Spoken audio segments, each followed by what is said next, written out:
Warahmatullahi wabarakatuh. A'udzu billahi minasy syaithanir rajim. Bismillahirrahmanirrahim. Idza waqa'atil waqi'ah laisa liwaqa'atiha kadhibah khafiratur rafi'ah idza rujjatil ardu rajja wa bussatil jibalu bassa fakanat haba'an munbassa wa kuntum azwajan salasa fa ashabul maimanati ma ashabul maimanah wa ashabul mash'amati ma ashabul mash'amah was-sabiquna as-sabiqun ulaikal muqarrabun fi jannatin na'im thullatun minal awwalin wa qalilum minal akhirin ala sururim maudunah muttaqiina 'alaiha mutaqabilin yatufu 'alaihim wildanum mukhalladun bi akwabin wa abarika wa ka'sim min ma'in la yusaddauna anha wa la yunzifun wa fakihatin mimma yatakhayyarun wa lahmi tayrin mimma yashtahun wa hurun 'ain ka amsalil lu'lu'il maknun jazaa'an bima kanu ya'malun la yasma'una fiha lagwan wa la ta'thima illa qilan salaman salama wa ashabul yamini ma ashabul yamin fi sidrim makhdud wa talhim mandud wa dillim mamdud wa ma'im maskub wa fakihatin katsirah la maqtu'atin wa la mamnu'ah wa furushin marfu'ah inna ansha'nahunna insha'a faja'alnahunna abkara uruban atraba li ashabil yamin thullatun minal awwalin wa thullatun minal akhirin sadaqallahul adzim. Assalamualaikum warahmatullahi wabarakatuh.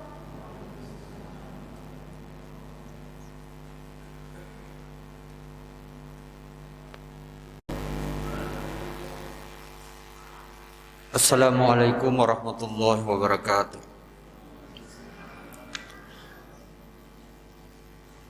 Alhamdulillahi nahmaduhu wa nasta'inuhu wa nastaghfiruhu wa na'udzu billahi min shururi anfusina wa min sayyiati a'malina may yahdihillahu fala mudilla lahu wa may yudlil fala hadiya lahu. Asyhadu an la ilaha illallah wahdahu la syarika lah wa asyhadu anna Muhammadan abduhu wa rasuluh. Allahumma salli wa sallim ala sayyidina Muhammadin wa ala alihi wa sahbihi ajma'in, amma ba'd. Bapak-bapak, ibu-ibu sekalian, hadirin hadirat peserta kajian keluarga sore hari ini yang dirahmati oleh Allah Subhanahu wa taala. Rasa-rasanya ucapan atau kata yang paling pantas dan paling afdal kita ucapkan sore hari ini adalah memanjatkan puja dan puji syukur yang tiada terhingga kepada Allah Subhanahu wa taala atas izinnya, kehendaknya, iradanya sehingga sore hari ini insyaallah kita bisa hadir bersama-sama di tempat ini, sama-sama menimba ilmu untuk sesuatu yang lebih baik ke depan. Semua itu tidak terlepas daripada izin Allah Subhanahu wa taala. Dan insya Allah akan menjadi berkah nanti dalam kehidupan kita. Selanjutnya salawat dan salam kepada baginda Rasulullah sallallahu alaihi wasallam. Allahumma shalli ala sayyidina Muhammad. Pertama-tama kami ucapkan ahlan wa sahlan kepada guru kami, Gurunda Al-Mukarram Al-Ustadz Haji Muhammad Syurat MAG. Beliau adalah senior kita di sini. Beliau adalah termasuk salah satu perintis Masjid Al-Aqsa ini, keberadaan Masjid Al-Aqsa ini dari musholah menjadi masjid. Jadi kami izin untuk memberikan sambutan Syekhun Al-Kiram. Dan ada beberapa juga pengurus di sini menjadi senior-senior kami. Berikutnya bahwa kami atas nama pengurus masjid mengucapkan terima kasih yang sebesar-besarnya kepada penyelenggara kegiatan ini, yaitu Majelis Ta'lim Khairun Nisa yang telah menggagas kegiatan ini, dan saya rasa ini sangat bermanfaat buat kondisi kita hari ini. Memang dengan adanya kondisi ekonomi yang seperti saat ini, memang seseorang harus pintar-pintar mencari celah bagaimana bisa membuat suatu gebrakan yang bisa menambah ekonomi keluarga. Dan tepat sekali Majelis Ta'lim Khairun Nisa bisa melihat celah ini yang mungkin bahwa ini menjadi sebuah yang jadi kebutuhan kita. Sekaligus di tempat ini juga kami mohon maaf jika kami sebagai pengurus takmir ada keterbatasan yang ada di tempat ini, baik dari segi tempat, fasilitas dan lain sebagainya. Kedepannya saya mohon Majelis Ta'lim Khairun Nisa silahkan dilanjutkan kegiatan-kegiatan seperti ini. Kami dari pengurus takmir masjid sangat mendukung sekali, dan mohon ada kendala-kendala apa, ada kebutuhan apa yang diinginkan, tolong disampaikan kami lebih awal. Ya. Ternyata ini persiapannya sudah semua. Kemarin saya coba konfirmasi apa yang dibutuhkan, ternyata dari Majelis Khairun Nisa sudah menyiapkan semuanya. Kedepannya mari kita kerjasama. Silakan program seperti ini jangan hanya stop di tempat ini. Kita memang ingin masjid ini menjadi sebuah sentra kegiatan, ya, untuk menambah ilmu. Ya. Saya kira itu saja yang bisa saya sampaikan. Sekali lagi mohon maaf atas segala kekurangan. Terima kasih atas kehadiran Bapak-bapak Ibu sekalian. Terlebih kepada guru kami Ustadz Muhammad Syurat, menjadi kerinduan bagi kami semua ini sekali-kali Pak Ustadz datang ke sini, apalagi kalau subuh. Beliau kalau imam subuh, ya Allah, subhanallah. Iya, sangat mengharukan sekali. Ya Ustadz, sekali-kali subuh di sinilah. Atau kami mungkin nanti mohon dari seksi dakwah mungkin saya mohon mungkin ala celah-celah nanti minta beliau dikasih jadwal untuk kajian Ahad pagi juga kalau ada waktu yang, ya, ada waktu saya lagi di celah bisa diatur nanti. Saya kira demikian. Sekali lagi untuk Majelis Ta'lim Khairun Nisa kami ucapkan jazakumullahu khairan katsira, mudah-mudahan berkah. Niat baik ibu-ibu sekalian dicatat oleh Allah Subhanahu wa taala sebagai amal ibadah jariah. Demikian, wabillahi taufiq wal hidayah wa ridha wal inayah. Innallahal musta'an wal istiqlan. Wassalamualaikum warahmatullahi wabarakatuh.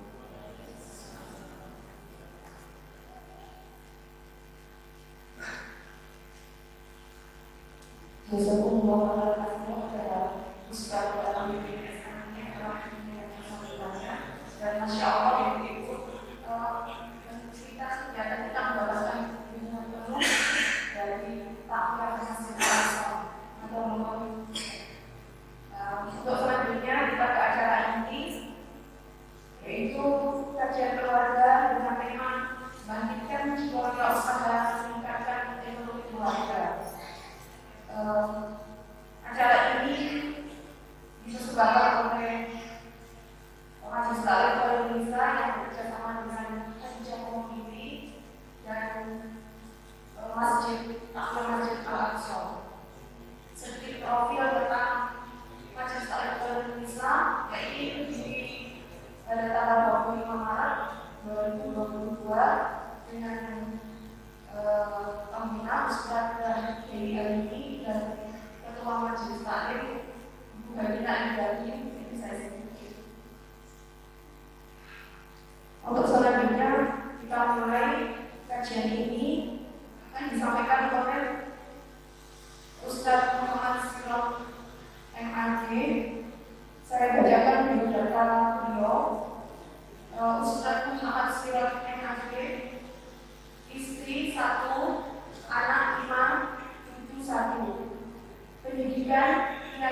kewirausahaan kali ini, kemudian dilanjutkan dengan doa.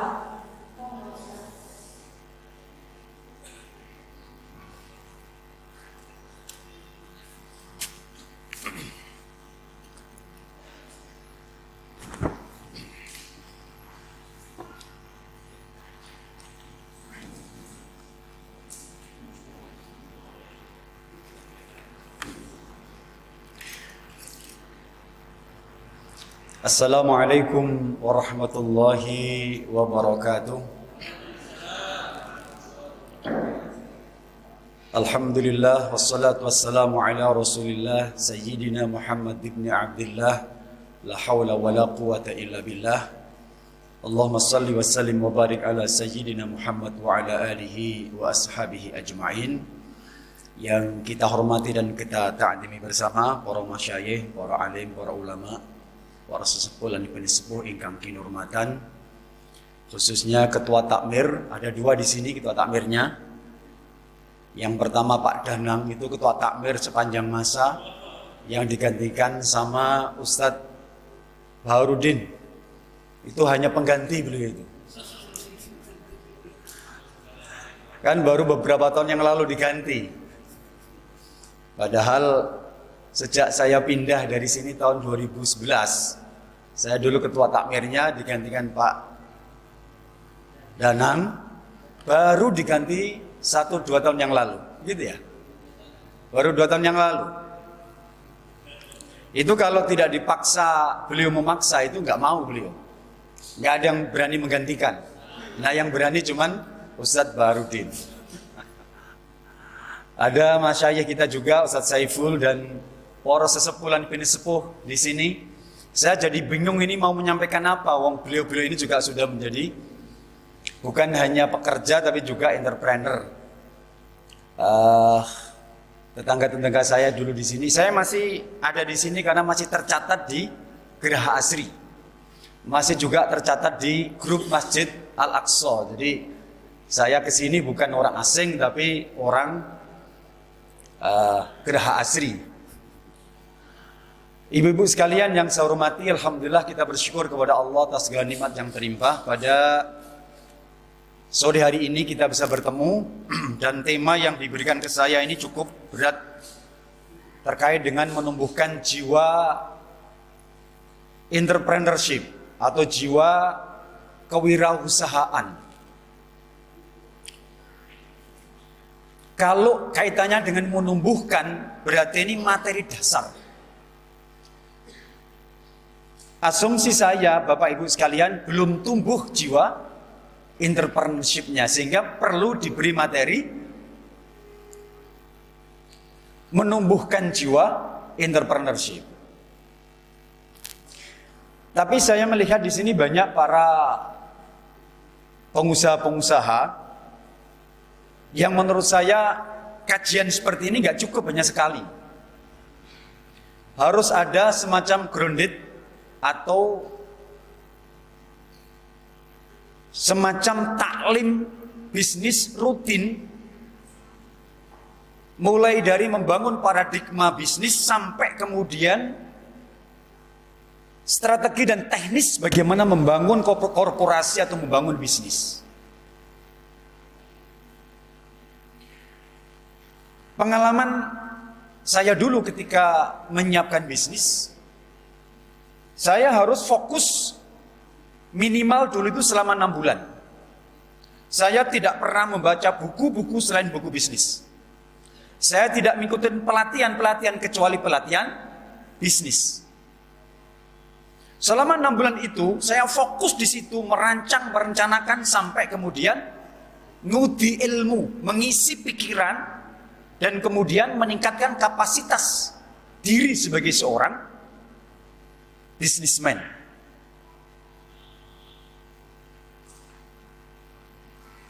Jadi tidak cukup kita mengikuti ceramah lalu kemudian tiba-tiba kita menjadi seorang pebisnis.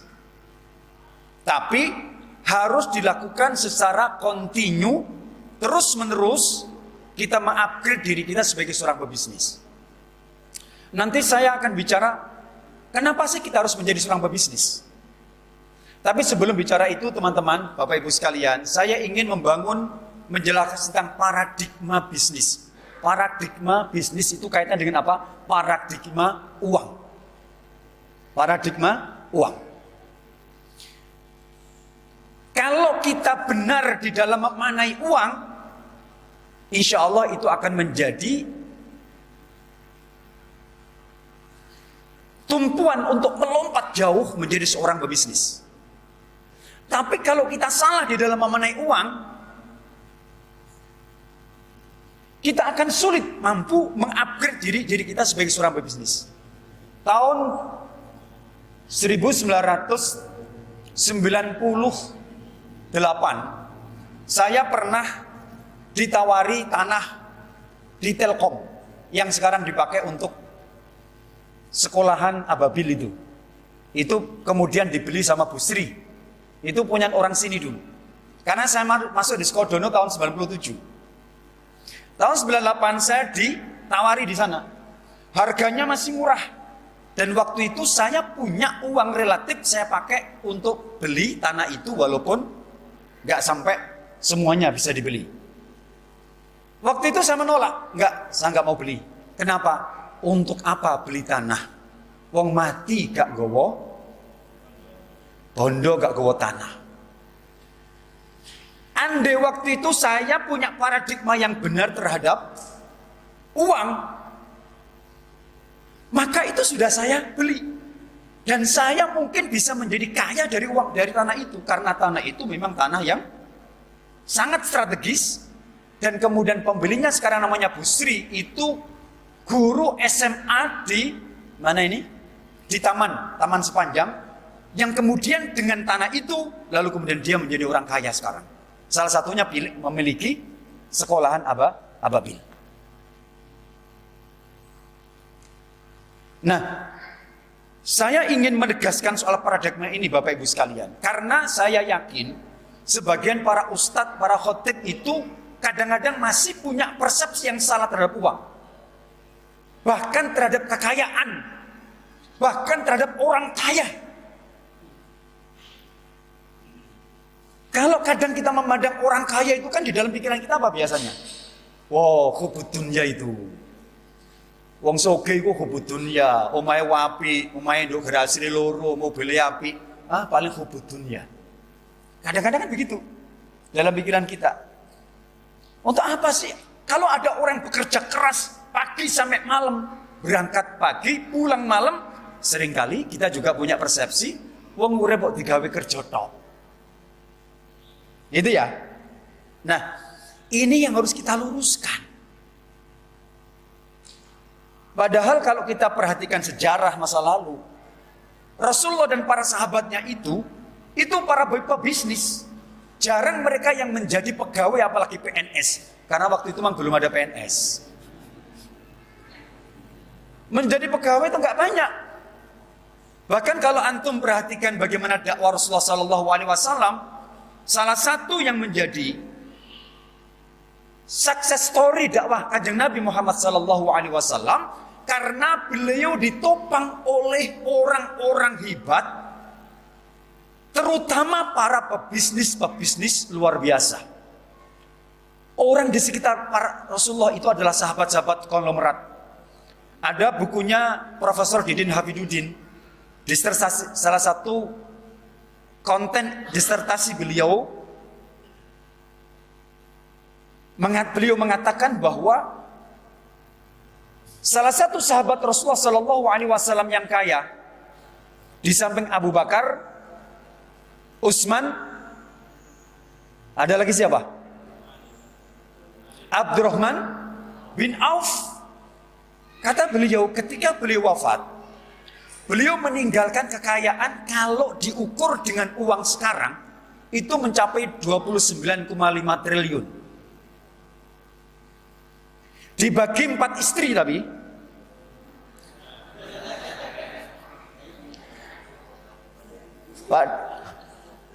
Pak Dadang itu sing wanter guyune.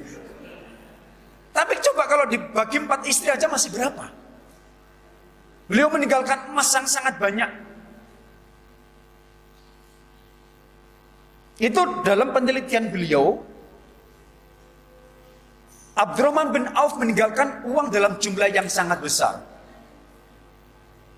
Kekayaan yang dimiliki oleh siapa ini namanya? Pengusaha singkong, bukan singkong, anak singkong.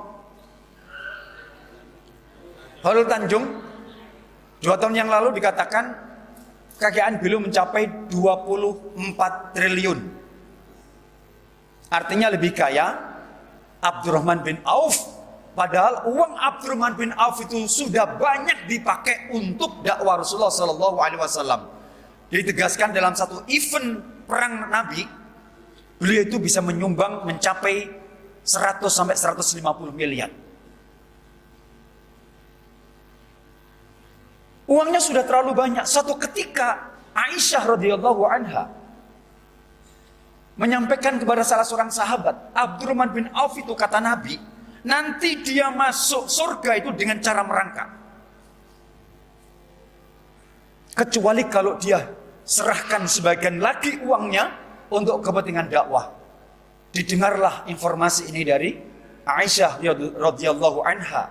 Akhirnya kemudian beliau menangis, dan setelah itu kemudian beliau menyerahkan sebagian besar lagi uangnya untuk kepentingan dakwah. Uangnya sudah banyak ditasarufkan untuk dakwah. Ketika beliau meninggal masih memiliki dana 29,5 triliun. Artinya apa? Berapa banyak uang ketika beliau masih hidup. Nah, Bapak Ibu sekalian, paradigma yang pertama, bahwa mencari rezeki itu ibadah.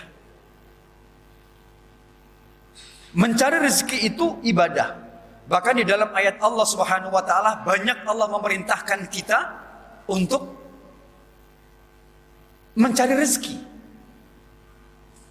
Di dalam hadis Nabi banyak pula hadis-hadis yang memerintahkan agar umat Islam dan seluruh manusia ini mencari rezeki. Karena itu bagian dari perintah Allah dan perintah Rasulullah sallallahu alaihi wasallam.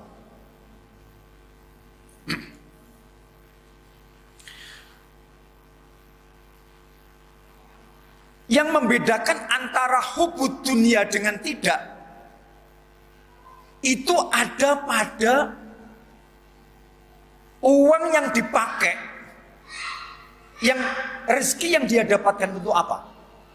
Yang pertama, lalu ketika dia mencari rezeki itu, apakah dia meninggalkan ibadah atau tidak?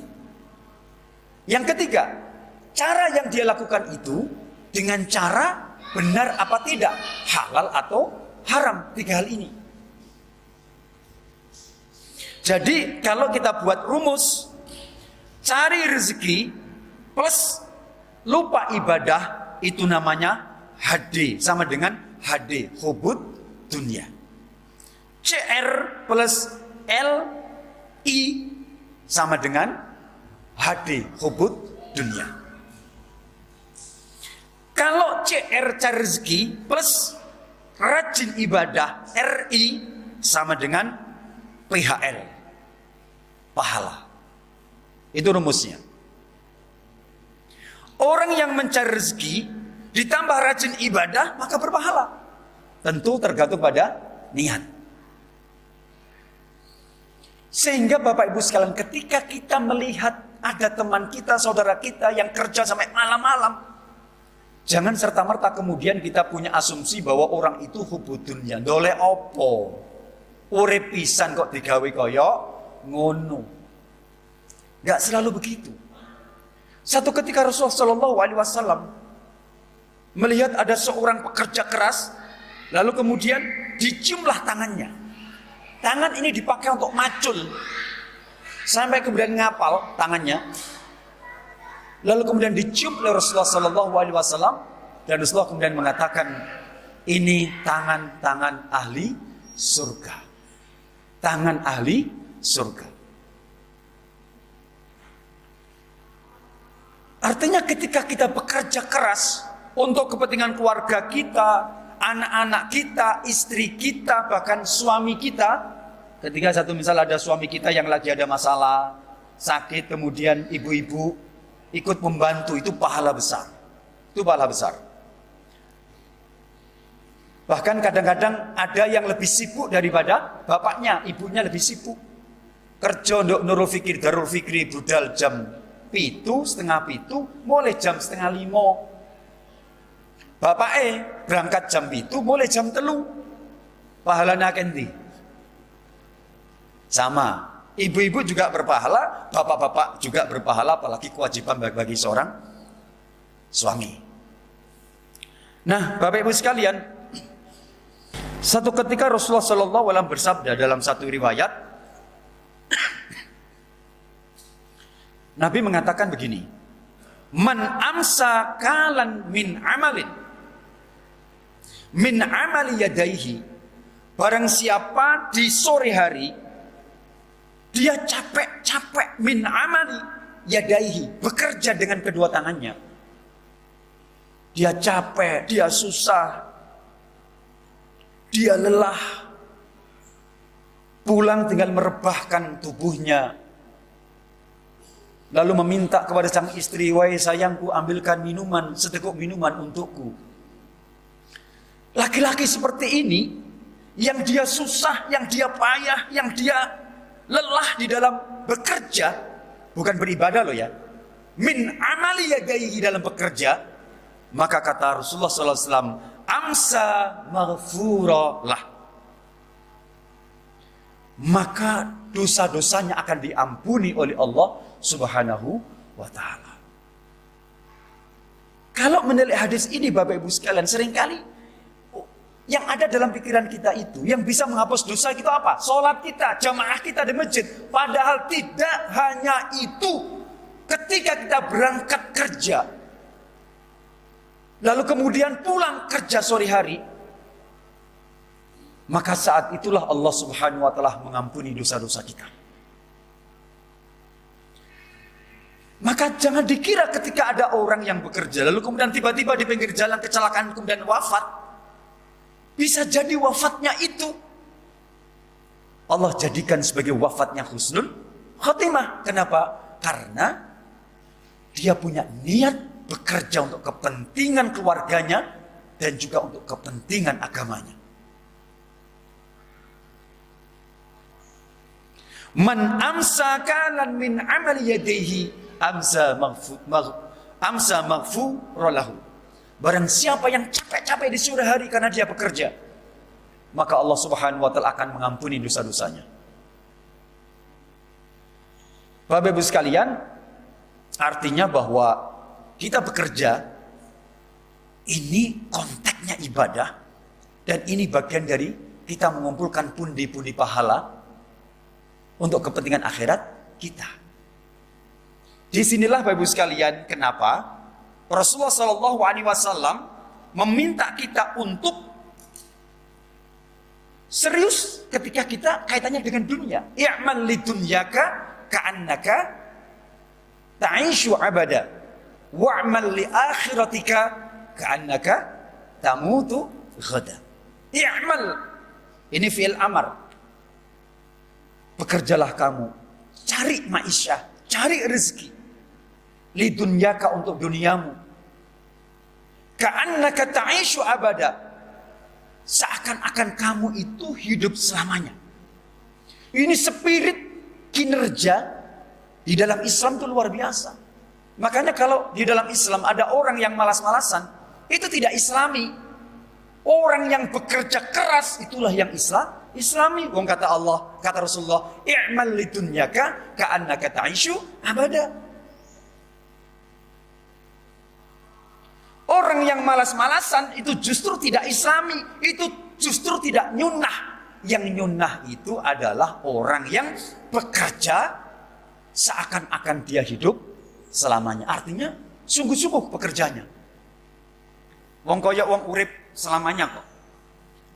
Tetapi kata Rasulullah, wa'mal li akhiratika ka'annaka tamutu ghada. Tapi kalau sudah urusan akhirat, kita beramal untuk akhirat kita, ka'annaka tamutu ghada, seakan-akan kamu besok akan mati. Masyghul, ketungkul, sibuk di dalam ibadahnya, Sama dengan kalau siang hari kita ketungkul dan sibuk untuk urusan dunia kita. Saat kita bekerja, kita konsen dan 100% kita bekerja. Tetapi untuk akhirat kita saat kita beribadah, kita juga konsen dan 100% untuk kepentingan ibadah kita. Ini paradigma.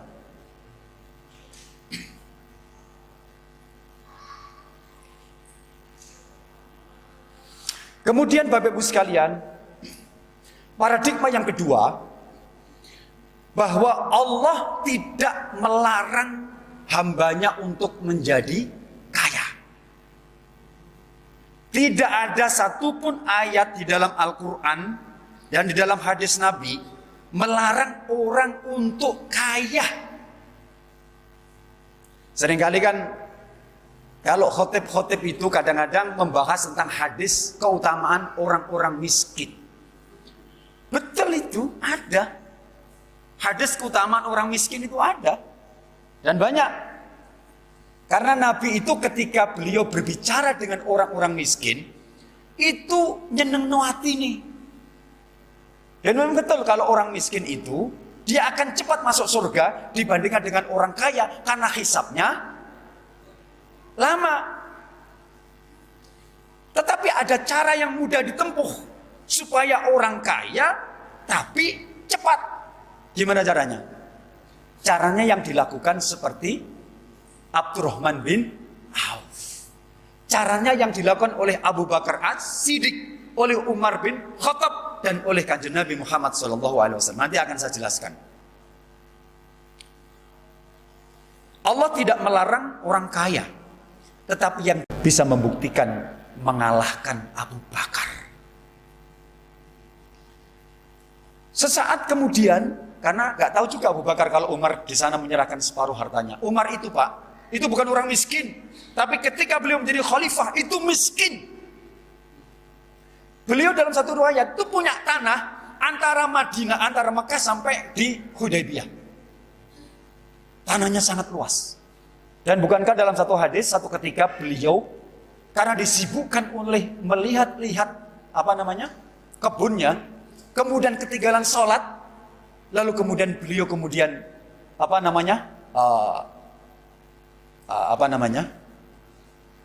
menyerahkan kebun itu kepada Rasulullah. Dan kebun itu kalau ukuran sekarang itu berhektar-hektar, diserahkan kepada Rasulullah SAW untuk kepentingan dakwah. Umar itu kaya raya, tapi setelah beliau menjadi seorang khalifah, beliau menjadi miskin. Baju saja punya beberapa, dan itu semuanya sebagian besar tambalan. Lah iki sing angel dadi DPR kok tambah sugih iku melarat iku ya susah. Jadi bupati mari ngono melarat ya susah. Gak bisa. Setelah jadi ketua takmir mari ngono, waktu jadi ketua takmir sugih, gak, kalau ketua takmir gak tambah sugih. Nah, Pak Doni jadi ketua takmir lah tambah sugih.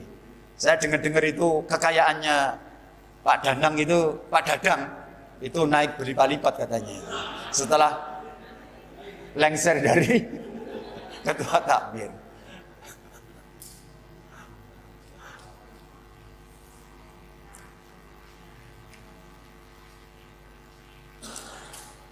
Jadi kekayaan Umar bin Khattab sangat besar. Setelah itu Bapak Ibu sekalian, Abu Bakar berjalan ke rumah Rasulullah SAW. Berjalan. Lalu kemudian, ya Rasul, aku datang ke sini untuk menyerahkan seluruh harta saya untuk jihad fisabilillah. Lalu Rasulullah mengatakan, kalau kamu serahkan kamu serahkan uangmu semuanya untuk kepentingan dakwah. Lalu kemudian bagaimana dengan ayahmu, bagaimana dengan ibumu, dan juga bagaimana dengan keluargamu. Saat itu kemudian beliau mengatakan, wa kafa billahi wakila, cukup Allah sebagai wakil kami. Saat itulah kemudian Rasulullah SAW meneteskan air mata.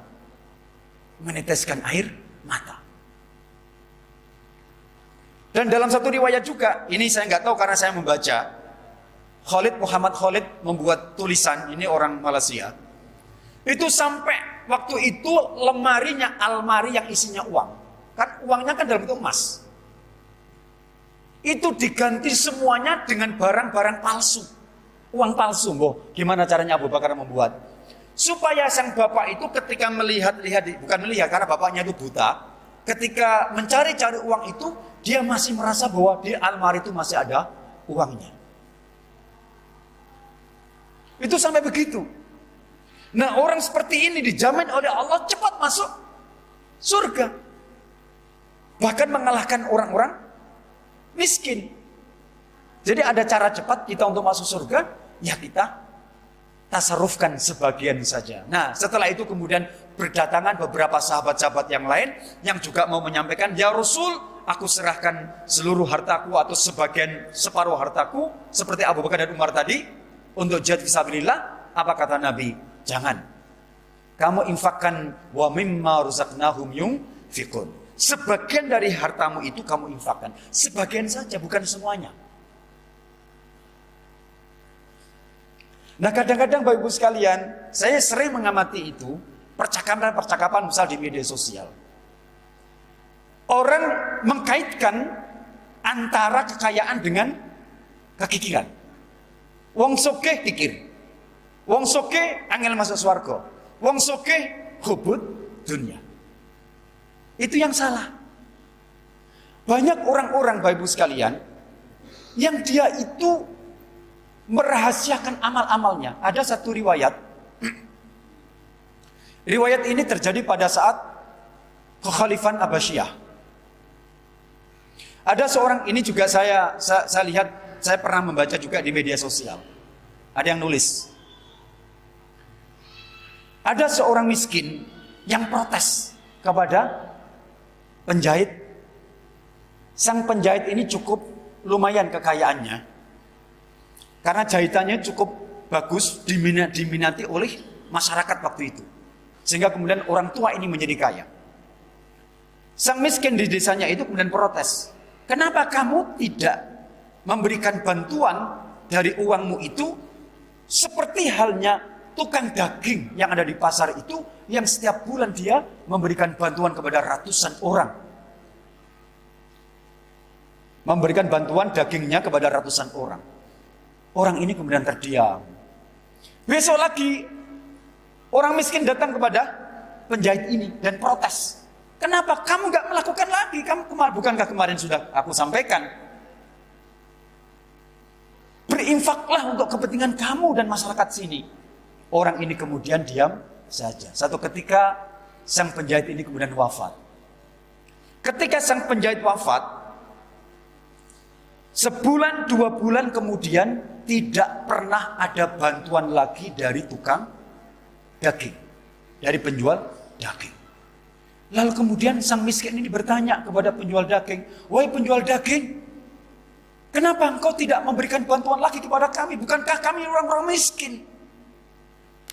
Lalu kemudian sang penjual daging mengatakan, "Wahai Bapak, bukankah setiap bulan yang engkau terima bantuan dagang itu bukan dari uang saya, bukan bantuan dari saya, tapi dari penjahit." Ada orang-orang yang model begitu. Saya ingin menegaskan, memang kadang-kadang ini bahaya pikiran kita, hati kita bahaya. Kita mudah kemudian menjustifikasi orang-orang yang sugih, tapi kemudian gak ketok dia berinfak. Boleh jadi dia berinfak untuk keluarganya. Dia gak memberikan ke masjid. Dia gak pernah membantu tetangga kanan kirinya. Tapi ada keluarganya yang di Lamongan, yang di Gresik, yang di mana? Jawa Barat. Dikibri uang setiap bulan. Boleh jadi. Kayak Pak Dadang tuh. Setiap bulan ngirim 10 juta, 15 juta keluarganya sana. Dinyoh-nyoh ke tetangga-tetangga kanan kirinya. Loh, luar biasa itu kan. Nah masjid ya iya, nyah-nyoh ada masjid gini. Itu luar biasa. Nah, kemudian Bapak Ibu sekalian, yang ketiga, banyak hal yang bisa diselesaikan dengan uang. Saya ulangi lagi. Banyak hal yang bisa diselesaikan dengan uang.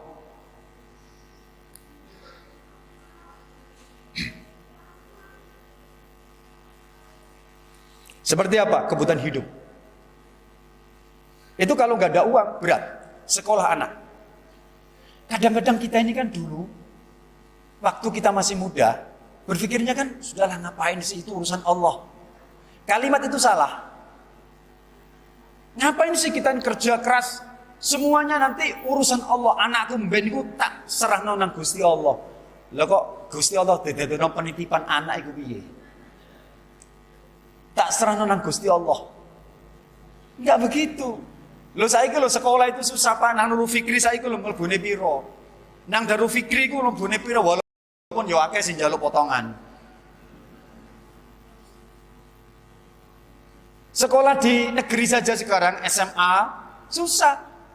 Anak kita masuk ke perguruan tinggi juga mahal. Uang itu sangat dibutuhkan oleh kita. Dan banyak hal yang bisa diselesaikan dengan uang. Kemudian perjuangan. Perjuangan juga membutuhkan banyak uang. Kalau enggak gimana? Walaupun segalanya bukan karena uang.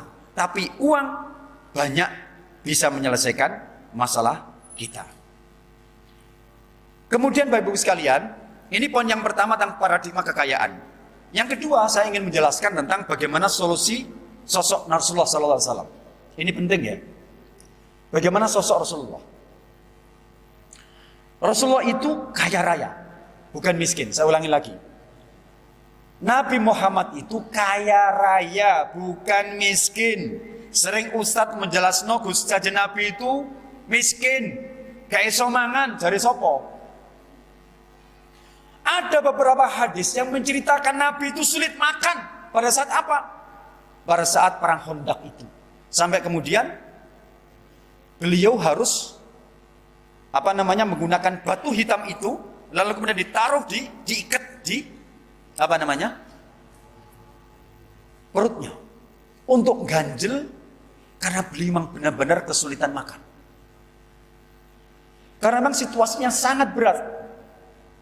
Perang Khandaq itu sangat berat. Beliau harus menggali parit yang panjangnya itu menurut riwayat itu sampai 20 km.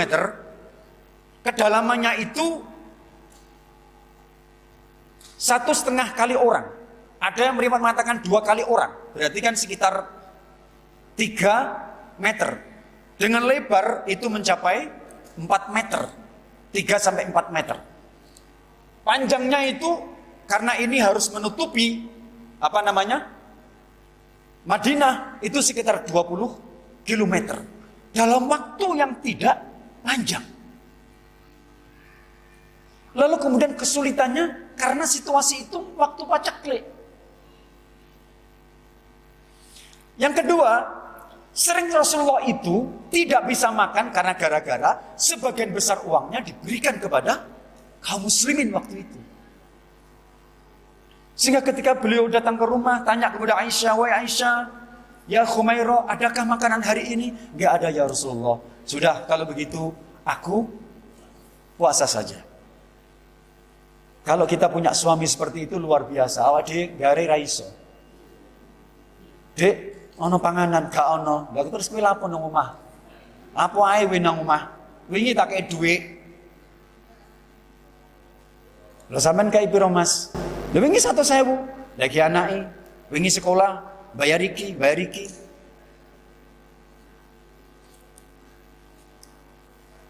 Jadi Rasulullah itu sangat sederhana.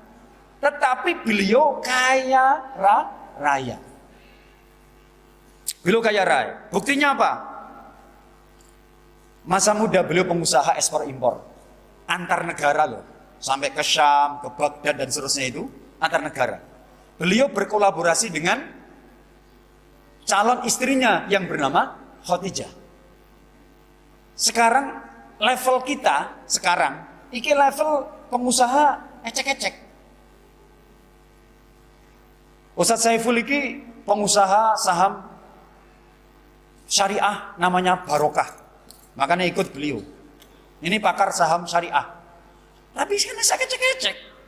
Dibandingkan dengan Kanjeng Nabi. Saya dan teman-teman yang lain juga sama. Rasulullah itu ekspor impor. Bukti yang kedua apa? Waktu menikah dengan siapa? Khadijah. Ada riwayat mengatakan mahar beliau itu 20 unta emas terbaik, ada yang mengatakan 200 unta terbaik. Wes, gak usah deh 200, 20 wae. Unta terbaik 20 itu, kalau yang biasa-biasa pas Idul Kurban itu harganya sekitar 40 sampai 50 juta.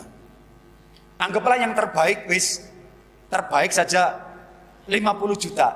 50 juta uang sekarang dengan dulu itu sama. Karena orang pakai dinar, kalau dibelikan 1 dinar kata Rasulullah itu sama setara dengan nilainya 1 kambing. 1 kambing saya regani piro?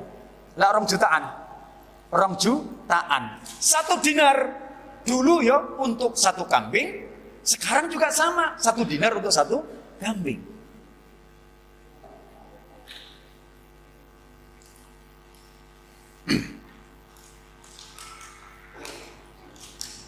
Kok lali aku mau ngomong apa gini? Enggak, sadurunge kambing mau apa? Oh, mahar. Kalau urusan mahar aku lali san. Selali kabeh san.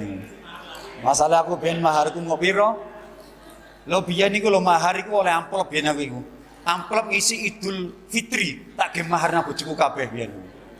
Artinya waktu itu saya kaya raya yang duweni mau ikut toh. Nabi itu punya 20, katakan 50 juta dikalikan 20 berapa? 1 miliar. Itu paling minimal. Pertanyaannya, laki-laki muda yang bisa membayar istrinya mahar 1 miliar, itu berarti kekayaannya berapa? Mosok kemudian di 1 miliar kuwape diwene bojone ya ora. Artinya apa? Nabi itu sejak muda itu kaya. Kemudian yang ketiga apa buktinya? Ketika beliau menjadi nabi itu mendapatkan keistimewaan dari Allah, privilege dari Allah. Apa? Keistimewaannya apa? Beliau mendapatkan bagian 1/5 khumus harta rampasan perang, rikas. Nah, dalam satu peperangan Bapak sekalian, Rasulullah itu kan perang-perang besar kan 27 kali. Saya coba menghitung, selama beliau di Madinah itu sekitar 11 tahun. 11 atau 12 ya? 11 sampai 12 tahun. Itu berarti selama 1 tahun, peperangan beliau itu antara 2 sampai 3 kali dalam waktu 1 tahun. Itu perang besar. Dalam satu riwayat, ketika beliau perang, mendapatkan harta kekayaan yang dimiliki itu, yang didapatkan dari harta rampasan perang itu satu riwayat itu kudanya itu mencapai 2.000 sampai 3.000 kuda. Belum emas-emasan, belum yang lain-lain. Dan Rasulullah mendapatkan dalam jumlah besar. Ada satu riwayat mengatakan humusnya Nabi itu bisa mencapai 5 sampai 10 miliar dalam satu event perang. Kalau 10 kata 5 miliar dikalikan 3 berarti 15 miliar. Pendapatan Nabi itu 15 miliar setiap bulan. Tapi kenapa kok beliau miskin? Kelihatan miskin, tampak miskin. Oke, yang keempat, saya percepat. Istri Nabi itu berapa? Kok gak patek wani itulah, ini memang istiqomah. Ikatan suami takut istri di rumah. Istri beliau 9. Pertanyaannya, masing-masing istrinya mendapatkan 1 rumah. 1 rumah harganya berapa? Wis paling welek lah nduk gini. Paling welek nduk gini. Katakanlah wis 250 juta. Dikalikan sama piro berarti? Ya. Terus pertanyaannya, sampean wis iso nukokno bojo piro regane rumah? Kalau 250 dikalikan songo itu berarti kan 2, sekian miliar. Rumah kita itu harganya berapa sekarang? Kaya Nabi daripada kita. Kaya Nabi. Nah, pertanyaan yang kedua, setiap bulan kan mesti ngekei Ma'isyah. Ya kan? Ma'isyah sampean paling didik piro? Wis tak kira rata-rata 5 juta wis Nabi. 1 istrinya 5 juta. Dikalikan songo piro? 45 juta. Lelaki punya kekayaan 45 juta itu kaya apa miskin? Wes, anggaplah separuhnya. Gak mungkin lah sampai 5 juta per orang. Lu mosok Kanjeng Nabi ngekei bojone kok 2,5 juta kaya awak-awak dhewe ngekei 2,5 juta nang bojone. Ya enggak lah, oke lah wes, 2,5 juta. Berarti kan berapa? 22 juta. Kekayaannya sampean piro? Gajine Pak, kalau Pak Dadang sih oke lah. Gajine sakmono. Pak Ponang ya sakmono lah kira-kira luwih iku delane. Pak Tomo itu kurang didik delane Pak Tomo.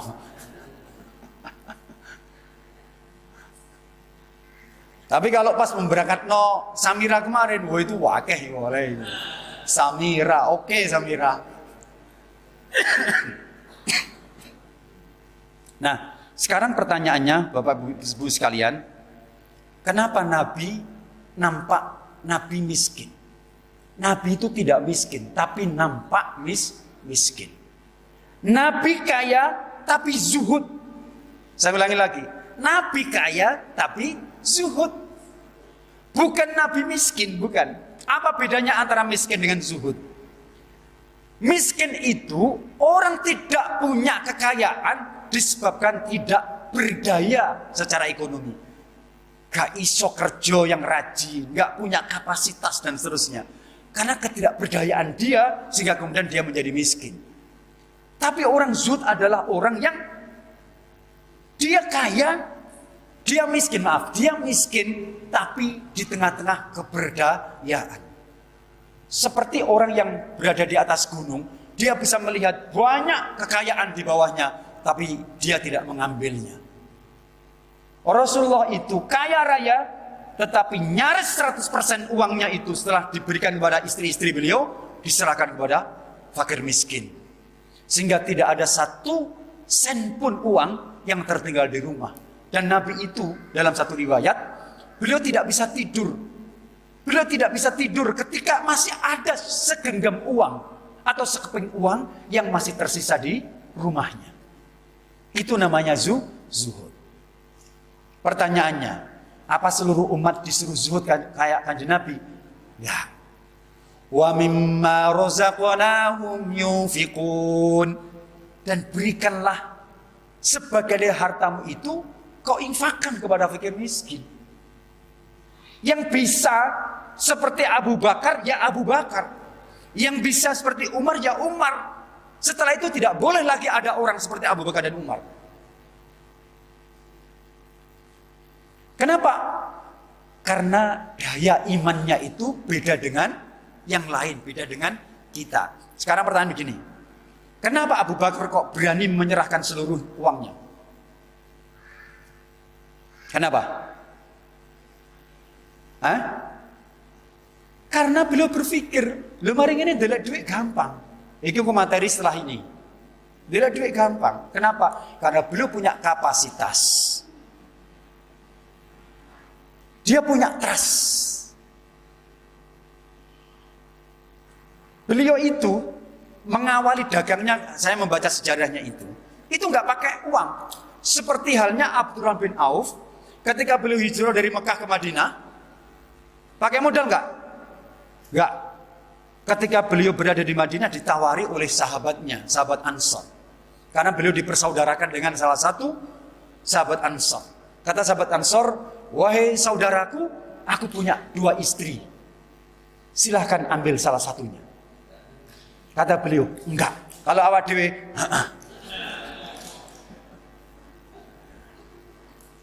Yang kedua pertanyaannya, sahabat Ansor ini, wahai saudaraku, aku punya kekayaan, ambil terserah kamu, mau ambil berapa untuk kamu mulai bisnis.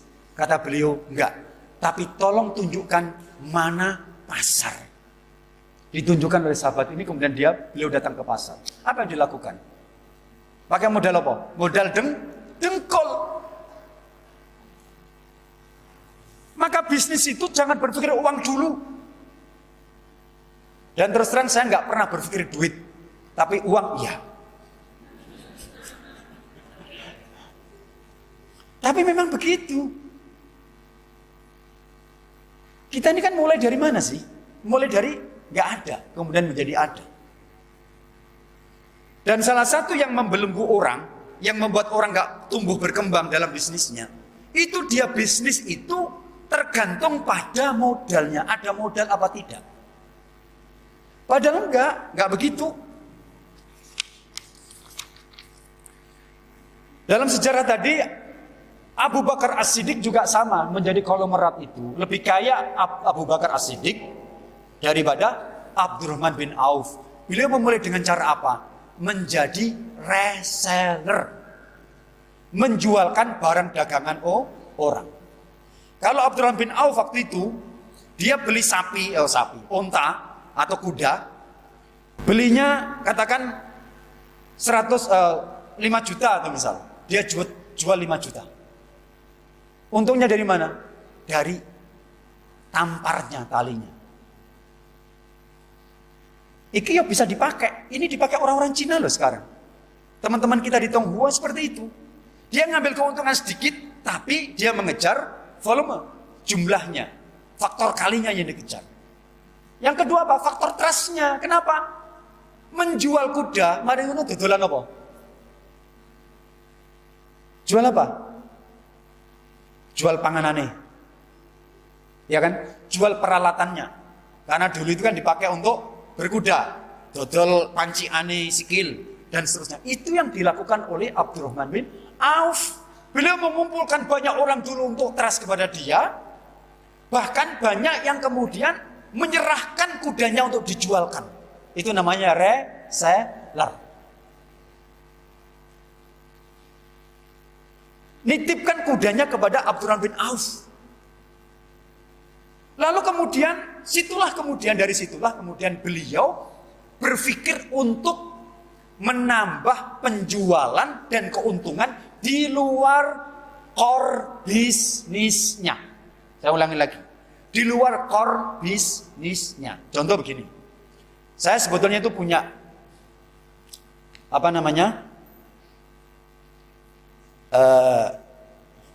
travel umroh haji punya saya. Saya investor di Malang, nggak saya sebutkan karena memang sekarang ketika saya telepon juga nggak angkat teleponnya gara-gara beda pandangan gitu loh. Saya invest berapa dulu itu? Saya datang ke sana, travelnya ini nggak bisa jalan. Salah satunya apa? Karena harganya mahal. Ini belum pandemi dulu. Lalu kemudian saya rapat tuh sampai 4 kali. Sekarang fokus pada memperbanyak jumlah orang yang ikut umroh jamaah. Gimana caranya? Jual murah, tapi kita menjual produk selain, ambil untungnya itu dari produk selain umroh ini. Saya jual waktu itu berapa? 18 juta, 19 juta, 21 juta. Buahnya itu setiap bulan itu dua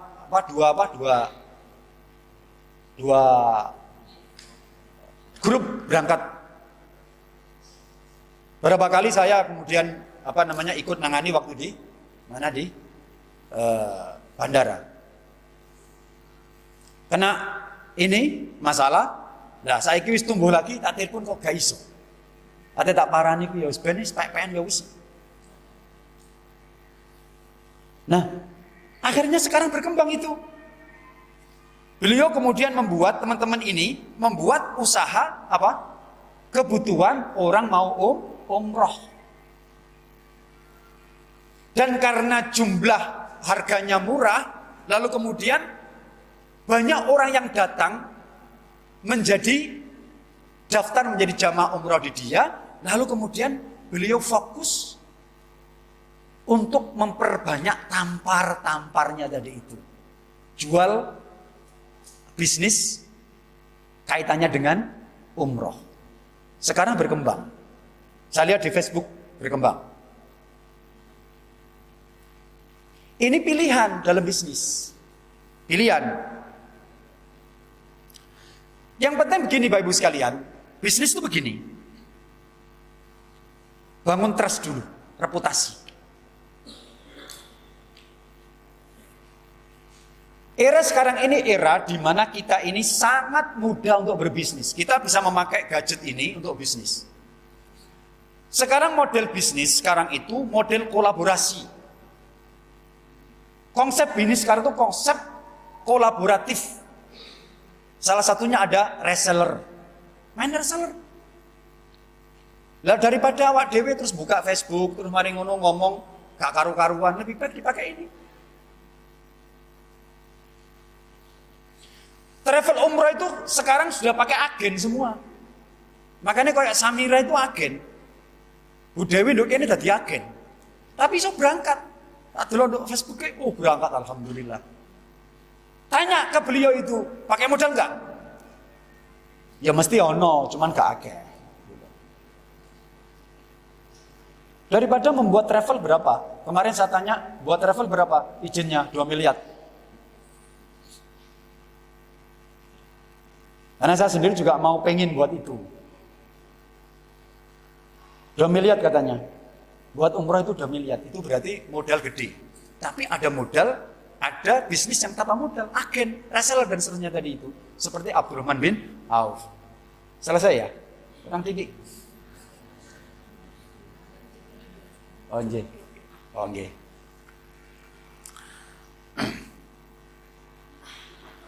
Jadi yang dilakukan itu apa?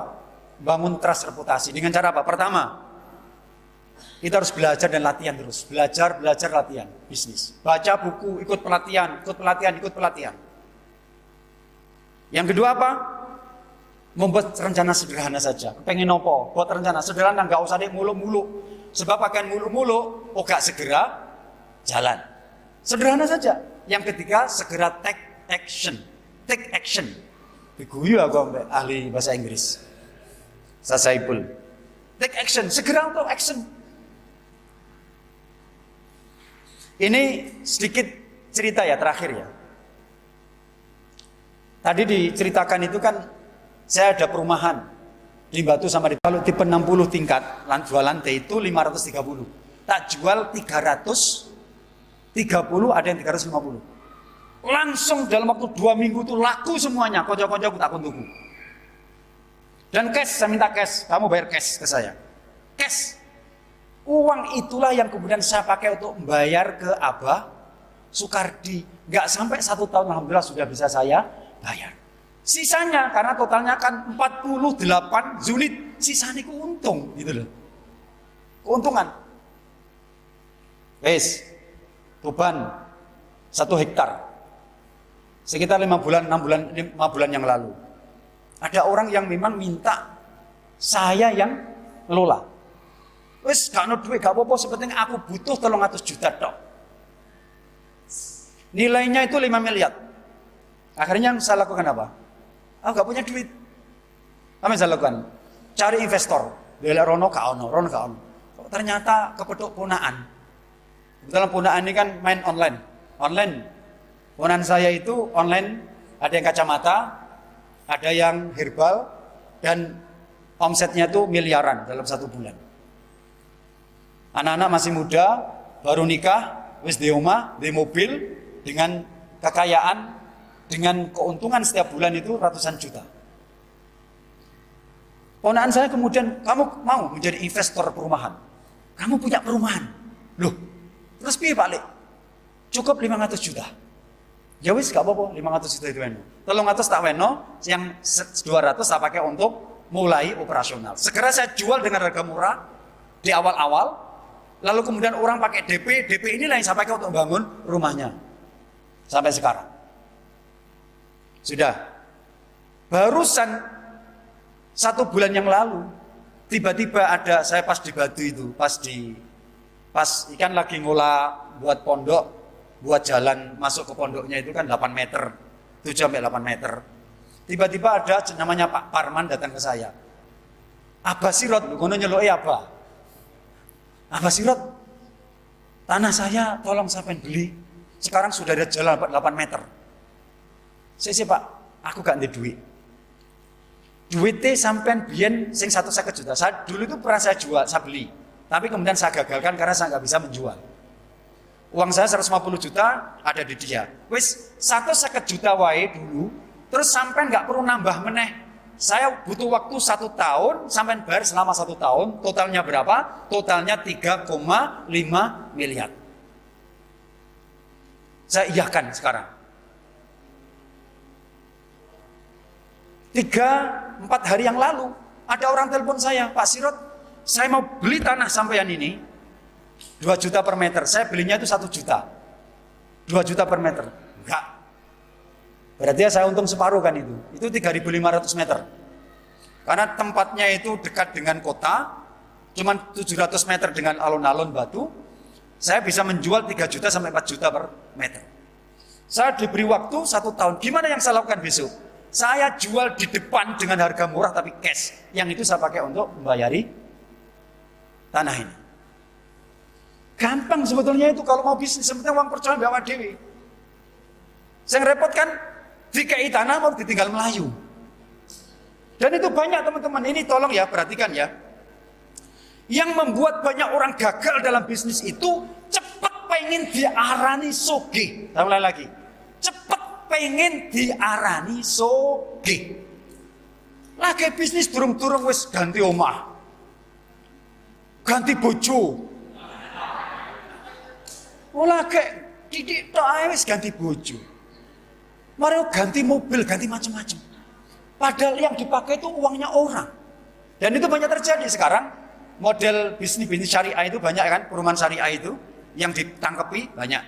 Di Batu itu sama. 3 tahun yang lalu orang saya di sana jenis Pak Ridwan bilang, Pak, sama kenal sama orang itu. Oh ya kenal, itu koncoku, konco satu grup lah. Pak, dia itu ngelola tanahnya orang di sana. Tapi saiki Pak, oh my god, gede Pak. Terus tuku Pajero Pak anyar. Sampan Pajero ini sampai kan elek san. Iki anyar Pak. Oh gitu ya. Terus umroh mbek dulure. Aku terus begini akhirnya. Ileng-ileng Pak ya, orang seperti ini nanti pasti dia akan bangkrut, mungkin ditangkap polisi. Betul, 3 tahun setelah itu sekarang ditangkap polisi orangnya. Kenapa? Dia nggak mau berpuasa. Wong pengen naik kelas kok gak gelem poso. Awak dhewe kepengen la'allakum tattaqun kudu poso dhisik. Pengen sugih kok gak gelem poso gitu loh. Ini mental bisnis yang harus dibangun itu harus ngeker dalam pengertian berpuasa. Uang itu lebih banyak ditabung. Lebih banyak ditabung. Nah ini yang harus menjadi perhatian kita semuanya, Bapak Ibu sekalian. Saya emang gak bisa berbicara panjang, karena sudah panjang tadi ya. Cuman begini, ini baru konsep dasarnya, masih banyak ratusan materi yang membuat kita harus take action. Tapi sebetulnya dengan cara seperti ini kita bisa memulai. Dengan cara apa? Jadikan reseller sampean. Wis minimal ngene lah, reseller umroh. Umroh Budawi. Mesti kan iso ndelek jamaah oleh piro to, Bu? Engko ndelek piro oleh piro kan? Nah, kan bagus itu. Sahamnya siapa namanya? Ustadz Saiful. Saham syariah ikut beliau. Iki mau ya ora dikandani sih, cuman kok kudu bayar aku. Iklan. Bisa. Saya insya Allah akan segera launching skincare ini pesaingnya MS Glow. Nah, sama ini nanti menjadi reseller karena saya yang memegang distributor untuk Jawa Timur. Saya pegang, kemarin alhamdulillah sudah kita coba selesaikan. Nah, sampai nanti bisa menjadi reseller saya. Untungannya lumayan. Keuntungannya lumayan. Dan menjual skincare sekarang ini itu seperti menjual HP. Karena wong wedok-wedok, gak ana wedok, ulana-ulana ya kepengin glowing kayak gitu. Foto nang Instagram, nang Facebook pengen glowing. Padahal ya imitasi saja nih iku. Makanya bojoku gak tau lah wis ora usah glowing-glowingan, sing penting asli ngono ae. Tapi kok mbah kalau nanti saya punya skincare ini paling digawe terus paling. Mungkin itu teman-teman, sekali lagi ini dasar. Kalau mau dilanjut mungkin nanti ada sesi khusus ya, kita mulai detil-detil bicara soal bisnisnya. Gimana cara memulai bisnis, membangun bisnis dan seterusnya. Intinya Bapak sekalian, ayo mulai bisnis. Khususnya ibu-ibu membantu bapak-bapak suaminya. Dan itu pahala sangat besar. Sepenting ojo kakan metu, marung ngelelerno bojonin anake. Sampai pakai HP di rumah, gunakan itu untuk kepentingan bisnis. Insya Allah sangat mudah. Dan banyak orang berhasil bisnis dari rumah. Karena sekarang ini orang bisnis gak perlu keluar, gak perlu ada toko, gak perlu ada tempat, cukup pakai rumahnya bahkan kamarnya plus bantalnya untuk bisnis. Mungkin itu teman-teman yang bisa saya sampaikan. Mohon maaf, saya nguyai segoro ini, gak banyak pakar-pakar di sini. Duk, langsung iki Duk. Langsung dongo apa ono pertanyaan?